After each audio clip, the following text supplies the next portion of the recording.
Hello guys, स्वागत है आपका हमारे यूट्यूब चैनल टीके स्टडी 9 पर। गाइस आज हम देखने वाले हैं पारिस्थितिकी तंत्र का पार्ट 4।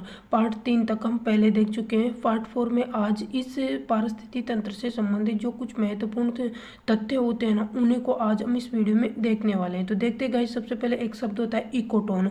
इकोटोन ये इंग्लिश में शब्द होता है, इसको हिंदी में हम बोलते हैं संक्रमिका। तो ये क्या होता है गाइस, दो समुदायों के बीच का जो कॉमन भाग होता है उसको इकोटोन कहते हैं। मतलब दो समुदाय ये माना कि जैसे कि यहाँ पर एक तो ए समुदाय है और एक बी समुदाय है, इन दोनों के बीच का जो ये कॉमन भाग होता है इसी को क्या बोलते हैं, इकोटोन बोलते हैं। माना कि यहाँ पर ए समुदाय में कौन कौन से जीव रहते हैं, जैसे हाथी रहता है और शेर रहता है। बी समुदाय होता है उसमें भेड़िया और खरगोश रहते हैं। तो ये जो कॉमन भाग होता है इसमें ये सभी मिलेंगे, हाथी भी मिलेगा, शेर भी मिलेगा, भेड़िया भी मिलेगी, खरगोश भी मिलेगा।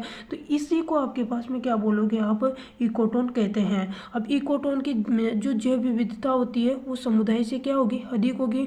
तो दिख ही रहा है ये, तो यहाँ पर जैसे दो जीव पाए जाते हैं, यहाँ पे भी दो जीव पाए जाते हैं, तो यहाँ पर इसमें तो चारों ही मिल रहे हैं ना। तो जैव विविधता तो इनकी तुलना में तो क्या है, ज़्यादा है। तो ये इंपॉर्टेंट है यहाँ पर कि इकोटोन की जैव विविधता होती है वो समुदाय से अधिक होती है। नेक्स्ट हम देखते हैं यहाँ पर क्या होता है, एक होता है कोर प्रभाव। कोर प्रभाव क्या होता है गाइज, जो यहाँ पर इकोटोन होता है, यहाँ पर जो जीव पाए जाते हैं तो उनको हम ये नहीं पहचान सकते हैं या उनमें ये अंतर नहीं कर सकते हैं कि उनका मूल स्थान क्या है। तो इसी को अपन जो पहचान नहीं सकते या अंतर नहीं कर सकते, इसी को क्या बोलोगे आप, कोर प्रभाव बोलोगे। तो देखते हैं इसको भी। तो कोर प्रभाव क्या होता है, यहाँ पर इकोटोन में पाई जाने वाली प्रजातियों में यह अंतर नहीं किया जा सकता कि उनका मूल स्थान कौन सा है, इससे ही कोर प्रभाव कहते हैं। तो कोर प्रभाव का सीधा सीधा मतलब ये रखना याद आप तो कि इकोटोन में जो प्रजातियां पाई जाएगी उनको हम कहाँ से हैं, क्या है, उनका मूल स्थान क्या है, वो हम पता नहीं कर सकते। इसी को क्या बोलोगे, कोर प्रभाव बोलोगे। नेक्स्ट हम देखते हैं गाइज, यहाँ पर क्या होती है, स्थानिक प्रजातियां। स्थानिक प्रजातियां क्या होती है या एंडेमिक स्पेसीज क्या होती है। तो क्या होता है गाइज, यहाँ पर नाम से स्पष्ट है, स्थानिक मतलब कोई स्थान विशेष पर पाई जाने वाली क्या होगी, प्रजातियां जो उसी स्थान पर पाई जाती है, उसी स्थान के नाम से वो प्रसिद्ध है। तो वही क्या होगी आपके पास में, स्थानिक प्रजातियां या एंडेमिक स्पीसीज होगी। तो देखते हैं इसको भी। ये प्रजातियां जो किसी स्थान विशेष में पाई जाती हैं स्थानिक प्रजातियां कहलाती है। जैसे कि आप देखो, ऑस्ट्रेलिया में क्या पाए जाते हैं, कंगारू पाए जाते हैं। न्यूजीलैंड में क्या पाए जाते हैं, कीवी पाए जाते हैं। मॉरिशस में डोडो। डोडो क्या है, एक पक्षी है जो कि वर्तमान में क्या हो चुके हैं, विलुप्त हो चुके हैं। तो ये इन्हीं स्थानों पर पाए जाते हैं। कंगारू ऑस्ट्रेलिया के लिए प्रसिद्ध है, ऑस्ट्रेलिया में पाया जाता है। कीवी न्यूजीलैंड में पाया जाता है। डोडो पक्षी मॉरिशस में पाया जाता है। तो ये एक स्थान विशेष पर पाई जाने वाली प्रजातियां होती है। तो इसी का मतलब क्या होगा, ये स्थानिक प्रजातियां होगी। नेक्स्ट हम देखते हैं यहाँ पर क्या होती है, की स्टोन प्रजातियां। की स्टोन स्पीसीज क्या होती है गाइज, की स्टोन स्पीसीज का मतलब ये होता है कि ऐसी स्पीसीज या ऐसी प्रजातियां होती है जो संख्या में तो क्या होगी, कम होगी, लेकिन वो उनके क्या होते हैं, महत्वपूर्ण वो ज़्यादा होती है, उनका इम्पोर्टेंस ज़्यादा होगा। तो वही आपके पास में क्या होगी, कि स्टोन प्रजातियां होगी। तो देखते हैं वह प्रजातियां जो संख्या में कम होती है और अधिक महत्वपूर्ण होती है, मतलब उनका यूज बहुत ज़्यादा, वो बहुत ही इंपॉर्टेंट होती है आपके पास में, उन्हीं को क्या बोलोगे, की स्टोन प्रजातियां कहते हैं। अब की स्टोन प्रजाति कौन सी होती है, जैसे कि आपके पास में जंगल में शेर होता है, वो कौन सी होती है, की स्टोन प्रजाति होती है। तो नेक्स्ट हम देखते हैं गाइज, यहाँ पर कौन सा होता है, पारिस्थितिकी निके। पारिस्थितिकी निके क्या होता है कि किस पारिस्थितिकी तंत्र में जो जीव होते हैं उनकी क्रियात्मक भूमिका कैसी होती है, निश्चित होती है, उसी को क्या बोलोगे आप, पारिस्थितिकी निके बोलोगे। तो पारिस्थितिकी तंत्र में प्रत्येक जीव की क्रियात्मक भूमिका निश्चित होती है, इसे ही पारिस्थितिकी निके कहा जाता है। तो मतलब उनका कार्य जो होता है या उनकी कार्य क्रियात्मक जो भूमिका होती है, कार्य करने की जो भूमिका होती है वो क्या होती है, एक निश्चित होती है, किसमें, पारिस्थितिकी तंत्र में। तो वो जो निश्चित होगी क्रियात्मक भूमिका, उसी को क्या बोलोगे आप, पारिस्थितिकी निके बोलोगे। नेक्स्ट यहाँ पर होता है पारिस्थितिकी दक्षता। पारिस्थितिकी दक्षता क्या होती है गाइज, अपन देखते हैं कि एक पोषण स्तर से दूसरे पोषण स्तर में क्या होती है, ऊर्जा प्रवाहित होती है या स्थानांतरित होती है। तो वो कितनी होती है, वही आपके पास में क्या होती है, पारिस्थितिकी दक्षता कहलाती है। तो पारिस्थितिकी तंत्र में एक पोषण स्तर से दूसरे पोषण स्तर में जितने प्रतिशत ऊर्जा स्थानांतरित होती है उसे पारिस्थितिकी दक्षता कहा जाता है। जाता है। अब एक वैज्ञानिक होता है लिंडमैन वैज्ञानिक, तो उसके अनुसार पारिस्थितिकी दक्षता होती है वो कितनी होती है 10% होती है। वेरी वेरी इंपॉर्टेंट है, स्टार लगा के लिख लेना कि लिंडमैन के अनुसार पारिस्थितिक दक्षता कितनी होती है 10% होती है। यानी कि एक पोषण स्तर से दूसरे पोषण स्तर में ऊर्जा कितनी जाएगी 10% जाएगी। जैसे कि आपके पास में क्या होता है उत्पादक होता है, उत्पादक क्या हो गया, उत्पादक से आपके पास में प्राथमिक उपभोक्ता होगा, प्राथमिक से द्वितीयक और द्वितीयक से फिर तृतीयक होगा। तो उत्पादक से 10% आपके पास में ऊर्जा किस में जाएगी प्राथमिक उपभोक्ता में जाएगी। फिर 10% इस प्राथमिक उपभोक्ता की जो ऊर्जा होती है उसकी 10% किस में जाएगी द्वितीयक में जाएगी। फिर द्वितीयक की 10% किस में जाएगी तृतीयक में जाएगी। तो इस प्रकार से इसमें क्या होती है ऊर्जा स्थानांतरित होती है। तो यही आपके पास में क्या होती है पारिस्थितिकी दक्षता होती है।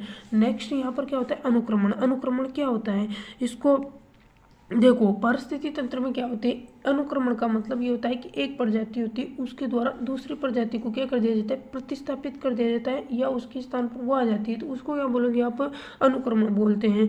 तो पारिस्थितिकी तंत्र में एक प्रजाति द्वारा दूसरी प्रजाति को प्रतिस्थापित करना क्या होता है अनुक्रमण कहलाता है। एक प्रजाति को दूसरी प्रजाति क्या कर देगी रिप्लेस कर देगी या प्रतिस्थापित कर देगी, उसी को क्या बोलोगे अनुक्रमण बोलते हैं। अब गाइस यहाँ पर क्या होता है अनुक्रमण दो प्रकार का होता है, एक तो प्राथमिक होता है एक द्वितीयक होता है। मतलब जाति एक दूसरे को प्रतिस्थापित कर रही है तो वहाँ पर क्या हो सकता है ये एक तो आपके पास में क्या होता है एक तो नई जाति उग जाए वहाँ पे, या फिर कोई किसी कारणवश आपके पास में कोई जगह है वहाँ पर जो पहले पाई जा रही थी प्रजातियाँ वो क्या होगी नष्ट होगी, तो उनके स्थान पर नई प्रजातियाँ आ जाती है तो वो क्या हो जाएगा आपके पास में। तो यहाँ पर ये दोनों कंडीशन पॉसिबल होती है। तो इसी आधार पर आपके पास में क्या होती है दो प्रकार का अनुक्रमण हो जाएगा। अगर नई जाति उगती है पहली बार ही अगर नई जाति उगती है किसी स्थान पर तो वो तो प्राथमिक होगा, और किसी कारणवश से किसी मानवीय गतिविधियों के कारण अगर कोई प्रजाति नष्ट हो जाती है और उसके स्थान पर कोई दूसरी प्रजाति आती है तो फिर वो क्या हो जाएगी आपके पास में द्वितीयक अनुक्रमण हो जाएगा। तो देखते हैं यहाँ पर इनकी परिभाषा भी आप देख लो साथ के साथ में। तो क्या होता है प्राथमिक अनुक्रमण। तो प्राथमिक अनुक्रमण क्या होता है किसी स्थान पर जीवों का पहली बार विकास प्राथमिक अनुक्रमण कहलाता है। यानी कि जीव पहली बार विकसित होंगे उस जगह पे तो वो प्राथमिक अनुक्रमण कहलाता है। प्राथमिक अनुक्रमण में अधिक समय लगता है। पता है आपको कोई नई प्रजाति बनेगी या कोई नई जीव का विकास होगा तो उसमें समय तो लगेगा ना, तो वो आपके पास में प्राथमिक अनुक्रमण होगा तो उसमें आप क्या बोल सकते हो कि समय अधिक लगता है। जैसे कि आपके पास में क्या होता है मरुस्थल में जीवों का विकास होता है तो कितना टाइम लगा बहुत ही टाइम लगता है। तो ये आपके पास में प्राथमिक अनुक्रमण का एग्जाम्पल होता है। इसके बाद में देखते हैं द्वितीयक अनुक्रमण जो दे रखा है। द्वितीयक अनुक्रमण क्या होगा कि किसी स्थान की प्रजातियों का प्राकृतिक या फिर मानवीय गतिविधियां दोनों हो सकती हैं, ठीक है ना। तो किसी स्थान की प्रजातियों का प्राकृतिक या मानवीय गतिविधियों कारणों से नष्ट होना तथा उनके स्थान पर नई प्रजातियों का विकास होना ये क्या होता है आपके पास में द्वितीयक अनुक्रमण कहलाता है। तो दोनों याद रख लेना, अगर नई जीव या नई प्रजाति का विकास होगा तो प्राथमिक हो जाएगा, और अगर पहले था और वो कोई नष्ट हो गया किसी कारणवश वो आपके पास में प्राकृतिक कारण भी हो सकता है मानवीय गतिविधियों भी हो सकता है, तो फिर उसके स्थान पर नई प्रजाति का विकास होता है तो फिर आपके पास में क्या होगा सेकेंडरी या द्वितीयक अनुक्रमण का। तो इसकी तुलना में आपके पास में प्राथमिक अनुक्रमण में समय ज्यादा लगने वाला है। तो अब देखते हैं इसका द्वितीयक अनुक्रमण जो दे रखा है इसका एग्जाम्पल क्या होता है। जैसे अमेजोन के वन होते हैं उनमें आग लगने से कुछ प्रजातियों का जल जाना तथा कुछ समय बाद नई प्रजातियों का विकास होता है। तो अमेजोन के जो वन थे उनमें आग लग गई थी तो वो वहाँ पर आपके पास में कुछ प्रजातियाँ नष्ट हो गई थी, अब उनके स्थान पर क्या होगी नई प्रजाति आएगी तो ये क्या होगी द्वितीयक अनुक्रमण हो गया। अब यहाँ पर देखो नोट लगा के लिख लेना, अभी इंपॉर्टेंट है वेरी वेरी इंपॉर्टेंट है कि प्राथमिक अनुक्रमण में द्वितीय अनुक्रमण की तुलना में अधिक समय लगता है। क्यों? क्योंकि वहाँ पर बिल्कुल ही नई पहली बार ही आपके पास में जाति या जीव का विकास होता है। इस कारण से अनुक्रमण जो दे रखा है जीव के द्वारा भी हो सकता है तथा प्रकृति के द्वारा भी हो सकता है। कि ये जरूरी नहीं है कि अनुक्रमण जीव के द्वारा हो, ये भी जरूरी नहीं है कि प्रकृति के द्वारा हो, दोनों के द्वारा ही आपके पास में हो सकता है। तो वेरी वेरी इंपॉर्टेंट है। श्रृंखलाएं होती है वही मिलकर के आपके पास में खाद्य जाल बनाती है, और पारिस्थितिकी तंत्र में जीव जितने ज़्यादा होंगे खाद्य जाल भी उतना ही आपके पास में क्या होगा जटिल बनने वाला है।